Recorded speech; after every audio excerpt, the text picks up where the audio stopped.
Alors bonjour à tous, c'est Jean, bienvenue chez moi et bienvenue sur la chaîne de la gestion de patrimoine. Vous le savez, l'objectif de cette chaîne est de vous aider à gérer votre situation personnelle et familiale, et ce peu importe le montant de votre patrimoine. Et justement, pour parler de la famille, on va lancer une série de vidéos qui concernent la famille et vous allez comprendre pourquoi. Et on va parler notamment des différentes formes d'union qui peuvent avoir des conséquences considérables sur l'ensemble de votre stratégie patrimoniale. Donc c'est vraiment l'intérêt de faire des vidéos sur ce sujet-là. Et quand on parle des différentes formes d'union, on parle notamment de tout ce qui est concubinage ou union libre, on parle aussi de tout ce qui est pax et de mariage. Et vous allez voir que selon le type d'union que vous allez choisir et les options que vous allez prendre dans ces unions-là, que ça peut avoir des impacts considérables sur l'ensemble de la stratégie que vous voulez mettre en place. Et c'est important de le savoir pour être au courant de ce qui peut se passer en cas de difficulté ou au contraire pour anticiper, si vous voulez anticiper certaines choses, notamment des donations, transmissions, successions, etc. etc. Donc c'est parti pour la série de vidéos sur les unions.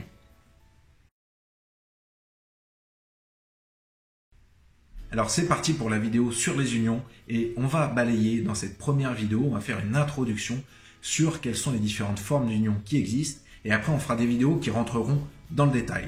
Mais avant tout ça, on va faire un tout petit historique, parce que j'aime bien faire des historiques toujours dans mes vidéos d'introduction de grands thèmes, sur l'union et les familles. Donc globalement, pour comprendre, la partie notamment mariage, c'est un peu l'institution qu'on a, ça existe depuis des générations et des générations, et c'est la conceptualisation de ce qu'on peut considérer chez nous comme le foyer familial, où le foyer était constitué du conjoint, de la conjointe, et on était sous le statut du mariage, et on avait des enfants, etc. etc.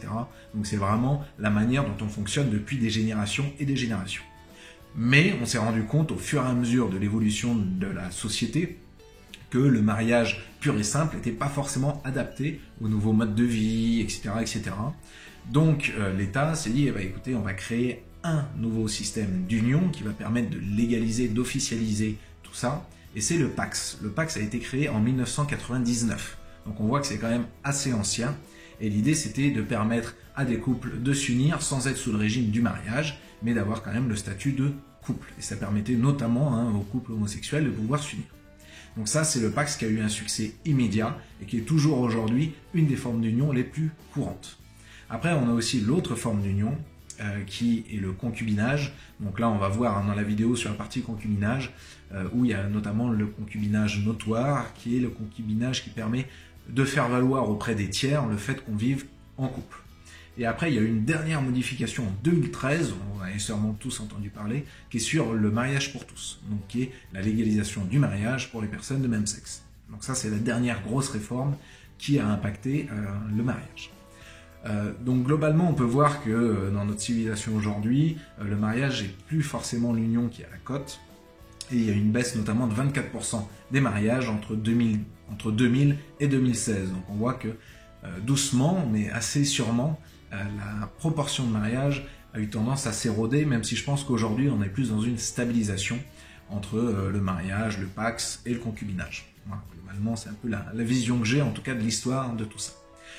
On a vu aussi une baisse des divorces, qui peut être liée à plusieurs choses, mais la principale raison à cette baisse des divorces, c'est notamment parce qu'il y a moins de mariages. Et qui dit moins de mariages, dit aussi moins de divorces, puisqu'on va voir dans les vidéos, on va rentrer dans le détail, le divorce ne concerne évidemment que le mariage. Les autres formes d'union sont beaucoup plus simples en termes de rupture et sont souvent unilatérales, alors que le divorce, pour le coup, on a besoin d'un accord bilatéral pour pouvoir se séparer, donc les conséquences sont beaucoup plus lourdes. Donc voilà la grosse différence et l'évolution qu'on a pu voir entre le passé un peu et aujourd'hui.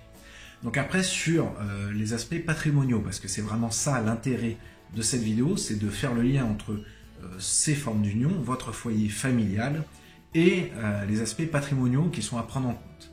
Et on va voir que c'est très important parce que la partie union, la partie foyer familial, a des conséquences considérables qui peuvent être aussi bien positives que négatives sur le patrimoine. Donc l'union, les unions, le couple, le foyer familial peut avoir des conséquences sur la fiscalité, sur les donations, sur les successions, sur la retraite, sur les protections sociales, etc., etc., etc. Donc vous voyez, tous ces sujets-là que vous pouvez essayer d'anticiper dans des stratégies patrimoniales dépendent notamment très fortement de la forme d'union que vous avez choisie et du type d'union, du type d'option que vous allez prendre dans cette forme d'union. Donc très important, les conséquences sont considérables. Donc je vous en prie, regardez les vidéos, regardez-les jusqu'au bout, prenez bien en compte tout ce qui peut être dit et même creuser le sujet avec l'ensemble des experts que vous pouvez avoir autour de vous, que ce soit des notaires, des conseillers et autres. N'hésitez pas à creuser ce sujet-là, c'est extrêmement important à le prendre en compte pour ne pas se retrouver dans des situations qui peuvent être très inconfortables. Et je donnerai 2-3 exemples dans les vidéos qui vont détailler ces justement différentes formes d'union. Alors pour donner 2-3 exemples sur les fausses idées qu'on peut avoir. Alors typiquement sur la partie les régimes légaux, qui sont les régimes par défaut si on ne précise rien. Et vous allez voir, ça commence à être un peu difficile en termes de logique. Par exemple le PACS.